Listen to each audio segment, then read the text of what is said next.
I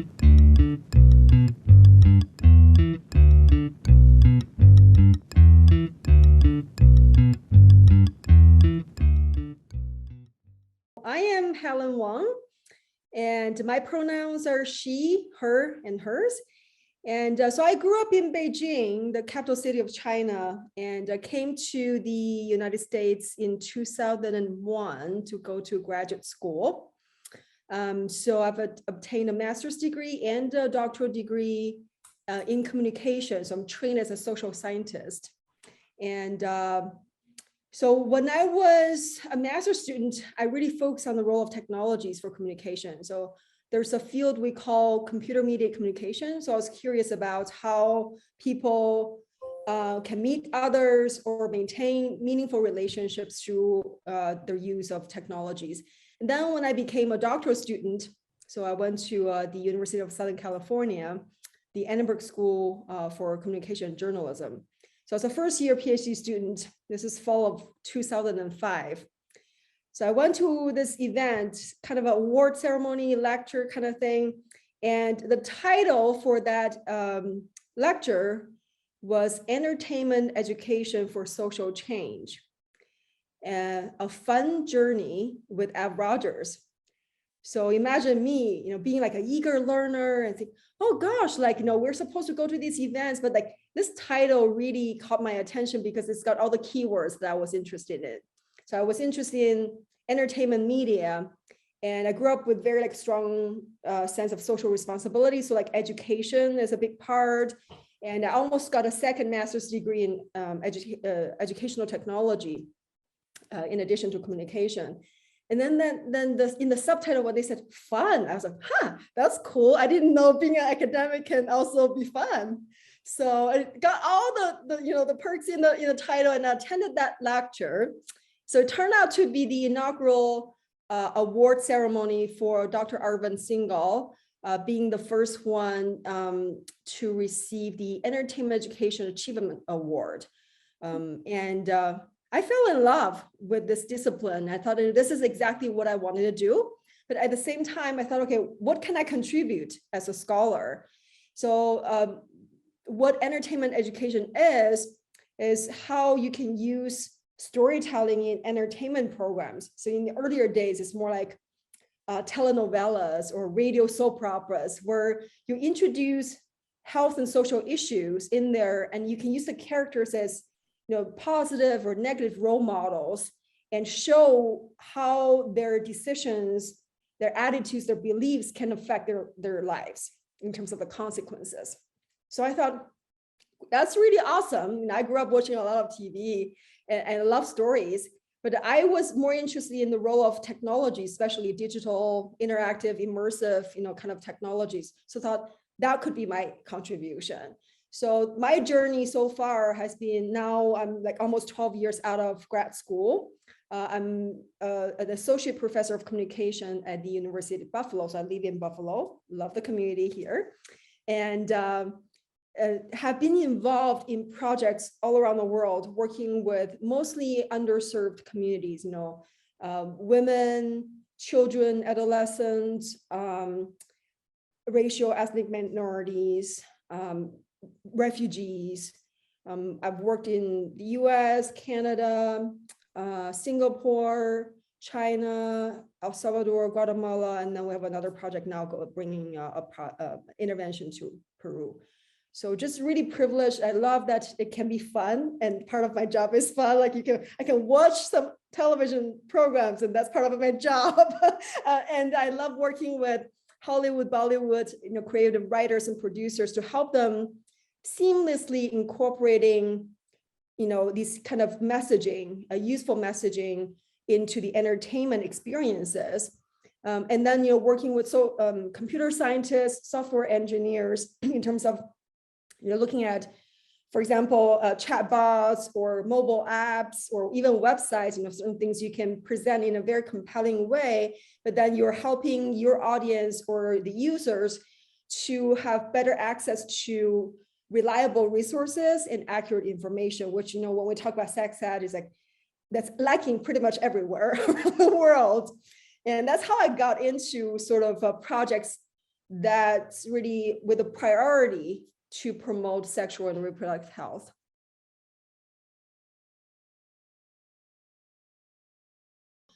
I've been involved in projects like, East Los High, so Emmy-nominated Hulu original series addressing issues like safe sex, family planning, contraceptive options, serving young Latinx Americans. I've also worked on projects in India where we introduce storylines about gender equity. So it's called I, a Woman Can Achieve Anything. And then so extends the stories from television to radio to like a artificial intelligent chatbot and other, YouTube-based additional materials and stories. Also like digital games and other projects. So what I've discovered is that who says sex ed has to be so serious? We know it's taboo, it's sensitive, it's not necessarily a very easy topic for anyone to discuss. And I'm glad to see the progress in various parts of this country in terms of making sex ed more comprehensive, accessible, trying to embrace what's going on, in terms of the newer generations growing up, and their concerns, right? At the same time, I think, from the kind of work I do, I can never emphasize more in terms of the power of informal learning.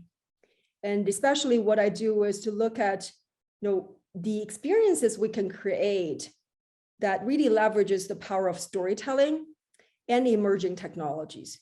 So for example, East Los High was one of the major projects that I was involved in out of grad school. And this was, we're talking about 2013, early days of streaming, services. And it was one of the first Hulu original series. And we're now here, so I would take it for granted. Oh, like Netflix, Hulu, Amazon Prime, Apple TV original series. Like we take it for granted. It's like, yeah, of course.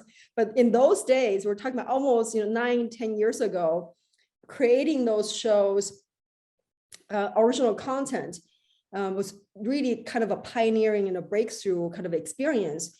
And I was brought in really as a privileged position to co-lead the evaluation of the first season.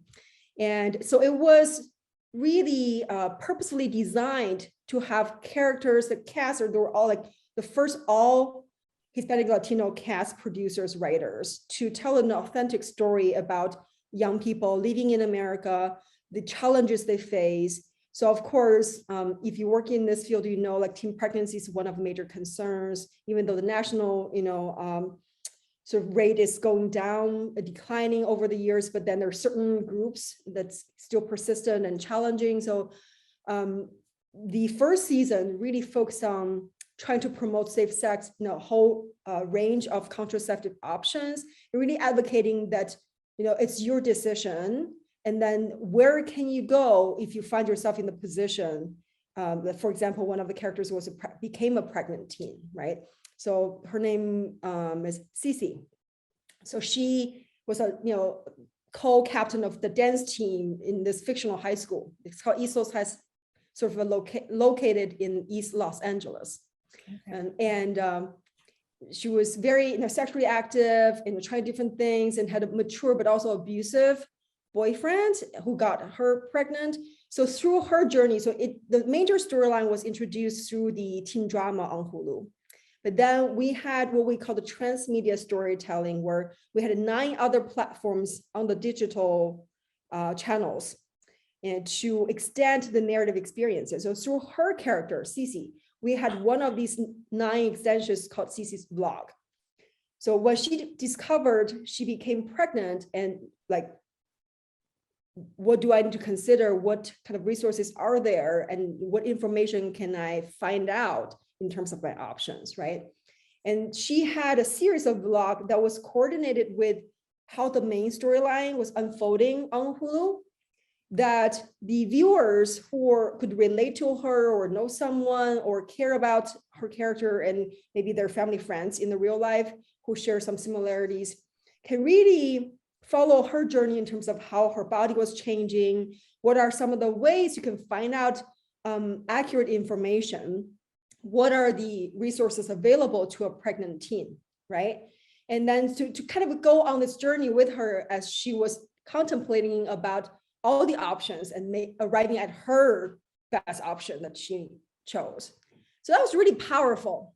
Another example I can give you is, Vanessa is another character from this show where she was kind of trading sex to get their dance team to a national kind of a competition to win it. And then she later found out she became HIV positive. So in the later season, they had one of the transmedia extensions called Hi V. So V represents her name, Vanessa. Hi Vanessa, Hi V, but also HIV. Yeah. So through her character, then, as she was finding out what's happening to her and learning new information from experts and reliable resources, that you can have conversations to open up space, safe space to discuss some of these issues. So it's really important in terms of how, stories that are told on the digital platform with characters that your audience can relate to, but then use the storylines and the powerful characters to introduce alternative realities or possibilities as a solution. The way you can think about an issue, the way you can find out how you can resolve some of the problems or, overcome some of the challenges through this kind of experience.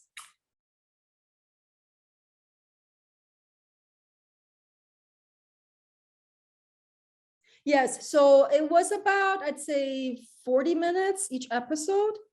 The first season had 24 episodes. I think later seasons maybe had fewer episodes.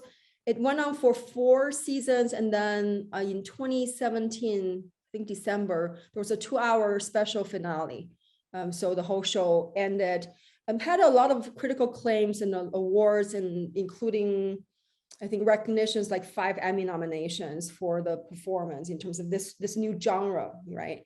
And they worked with a lot of not only like researchers like me to help incorporate messages and really monitor how the viewers, the audience are responding to the messages embedded in the entertainment program, but also the overall impact, what they learned, what's new, correct information, for example, like correct use of condoms. Like most people think I know how to use a condom, but we had storylines and extended scenes through a character who's kind of a runaway, young woman who was actually a survivor of sexual assault.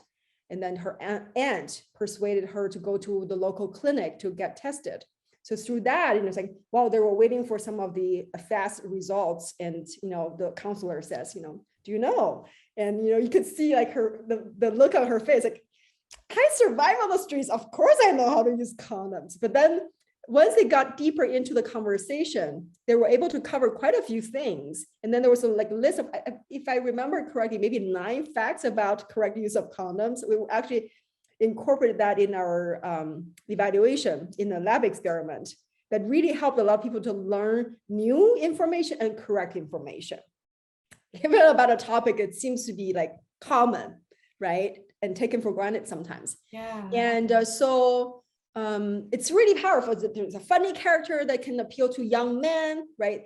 There can be girls who go through a journey. So I think it's a really powerful way to engage, especially young audiences, to think about certain issues, to be curious enough to seek information. And we also know through the show's website, they had embedded widgets in their website where the audience watch the show. And then if they were curious, they wanted to look up, local clinics in their neighborhood, they can put in their zip code. And so I know the producers worked very hard with a lot of very well-respected institutions. So we worked with Power to Decide. I think at the time it was called the National Campaign for Teen and Unplanned Pregnancy. Now it's called Power to Decide. And also another organization called Advocates for Youth. So a lot of organizations who are very well respected as the content experts, right? So it could be like a funny guy who makes jokes and becomes like a newspaper interviewer, a journalist for the high school newspaper, and then goes out to ask questions like, tell me all your embarrassing questions, and then I'll give you the answers. And then like you can check with the expert and then come back with possible solutions and interesting, but also accurate information to make it more accessible, right? So there are a lot of strategies we use to make it very engaging, but also still have the core in terms of accurate, reliable, trustworthy information and resources for the audiences.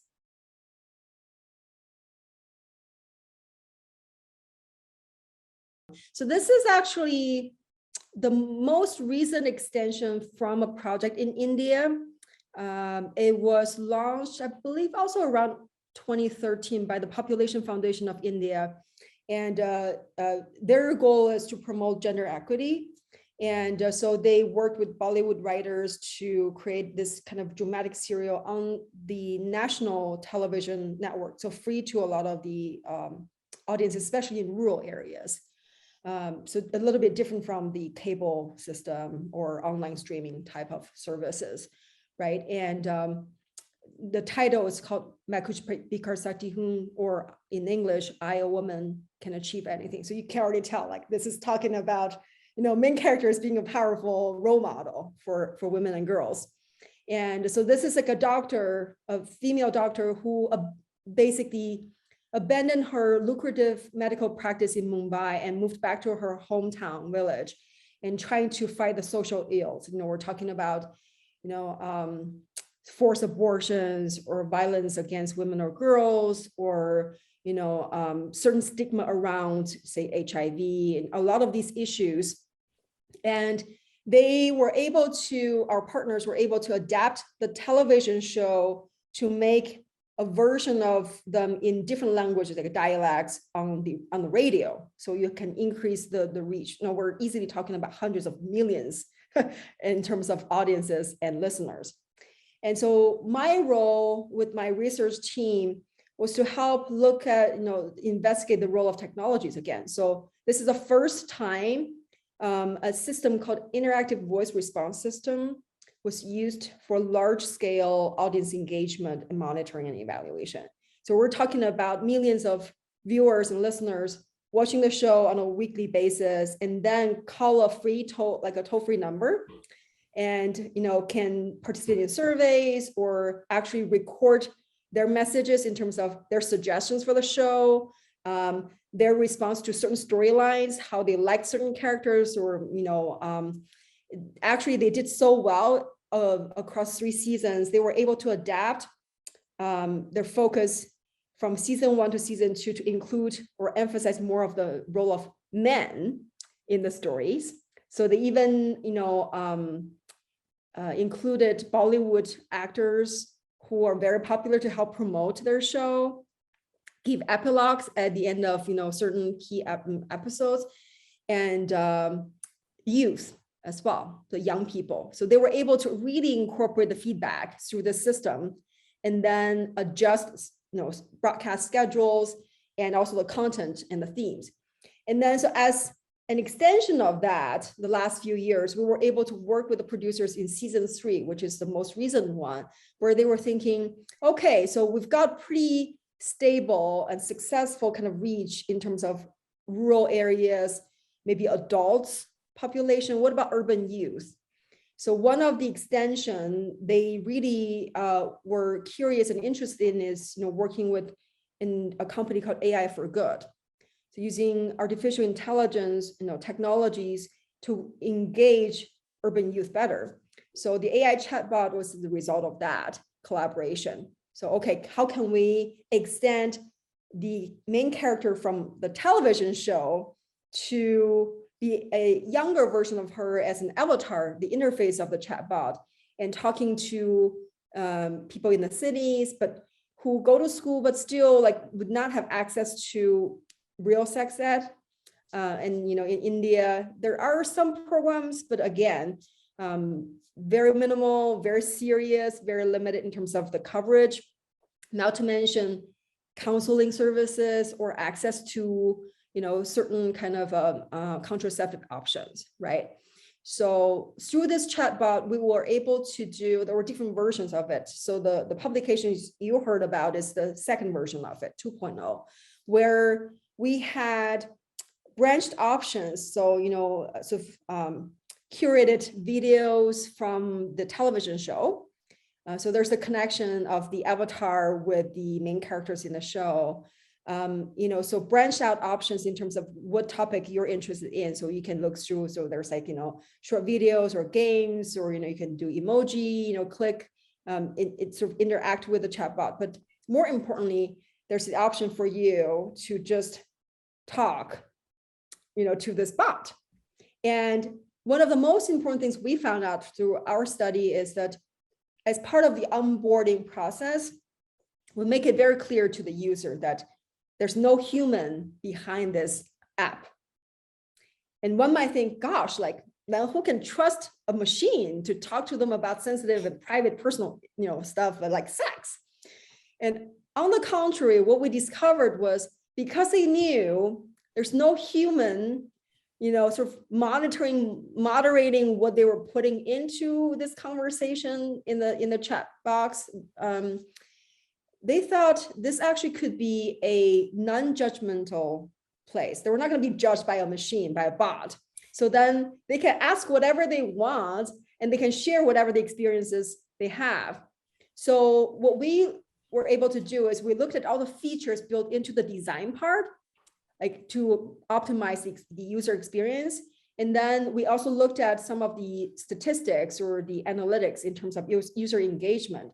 So it's pretty encouraging to see that within 5 months of the launch of the 2.0 version of this chatbot, anchored on the Facebook Messenger, we had, I think, 8.2 messages exchanged between the bot and the users. And we had, I think, about 130,000 plus unique users. So which means they come back again and again, and there may be lengthier conversations, right? And the split between the curated branched content and the free chat was about 60-40 split. And within the sort of the bot taking the initiative, sending messages versus the user taking the initiative in the conversation, more than half of the times when a user is typing in, taking the initiative, they were just asking questions or sharing their experiences. And it was astonishing to see what they put in there. Quite a range, really eye-opening.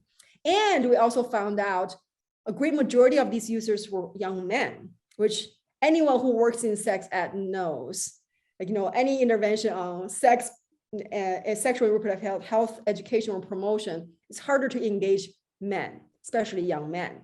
And this was, again, on the contrary, most are young men who are not so shy about asking questions or sharing their experiences once they knew they were not going to be judged by a human being behind the scene.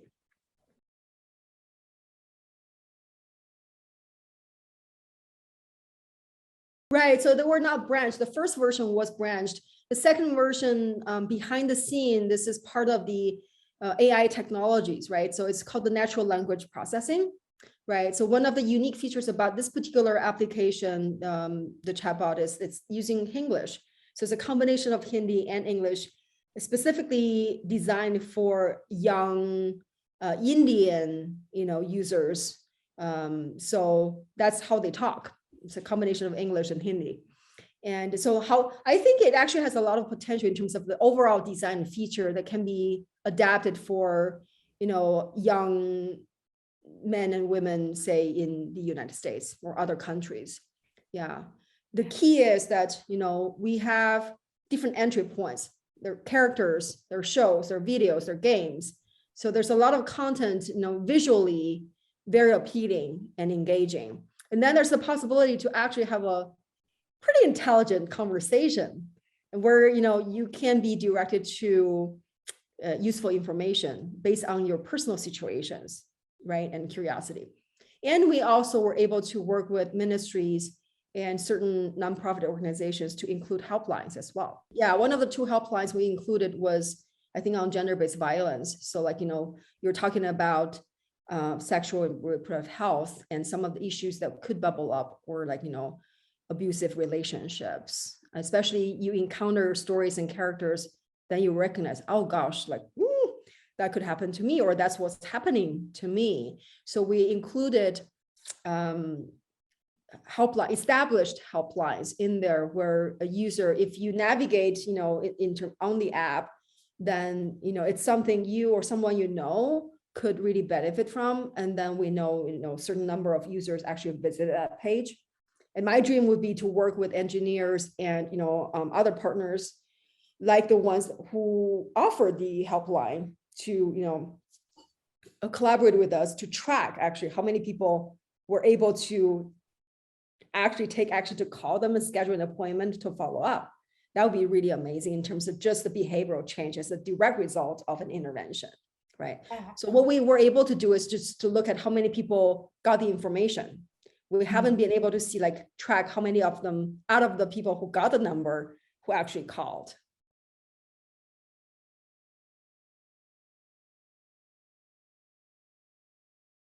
I think from the earlier days, there were some of the lessons learned, even from, like, say, the 1970s. I think the hard lessons learned, some of my colleagues would know the story in Peru and Mexico. So this is Miguel Sabido, who is considered the father of entertainment education by a lot of the scholars and practitioners around the world, where he discovered, when he was watching the successful telenovela in Peru, it's a Cinderella story about this character Maria, and how she moved from a rural village to the urban setting and became a housemaid, and then was abandoned by this handsome medical student after she learned she got pregnant, and then how she overcame by her challenges by signing up for adult literacy classes and then learning skills to use, like, say, Singer sewing machine. So Miguel Sabido was watching this whole fever of the show, the success in Peru, and learning, oh gosh, television can do more than just entertainment. And because what they learned was,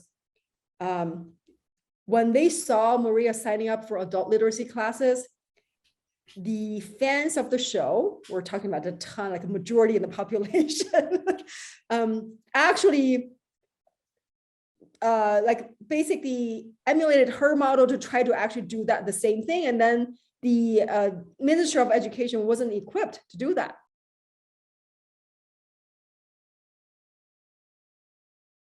The East Los had a comprehensive resources page. Even our research showed, like, I think half of the viewers, especially our target audiences, visited the resources. And I think maybe 82% of them found them really helpful and recommended to others. And a lot of sort of sex ed, for example, Advocates for Youth, this organization has developed I think, an animation series called Amaze. And for young children, different school ages, and also teachers and parents, different versions of that. So very, very helpful. Then there's also other, like, a couple examples I would just mention briefly. So, Big Mouth, for example. My son was about middle school age when it first came out. And I said, I don't know, as a parent, I was like, I had a hard time watching it, but I know the kids loved it. And I also know the show, not only because it was very authentic, because of the stories from the producers and writers, but they also evolved to work with, say, Planned Parenthood on certain, services and issues, contraception. They actually had specific episodes featuring contraception.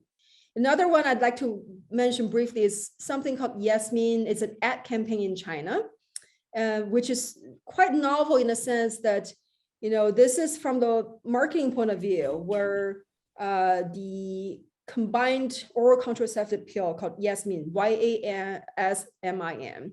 So from Bayer Women's Health, they got approved by the Chinese FDA in the summer of 2016, I believe. Then they hired this ad agency to promote them, like, so they can market the product, right? To open up the market in China.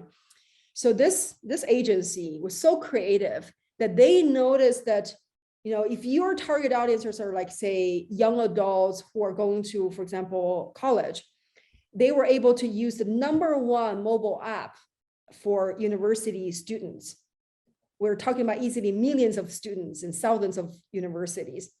To create this ad that's sort of two versions of a video about contraception, sex ed, then just out of blue, drop this class on the mobile app. It's called Super Timetable, where all the college students use in terms of their class schedule, follow their curriculum, and then followed up with like cartoon style infographic series and live stream panel discussions roundtable with sex ed experts and celebrities on the World Contraception Day.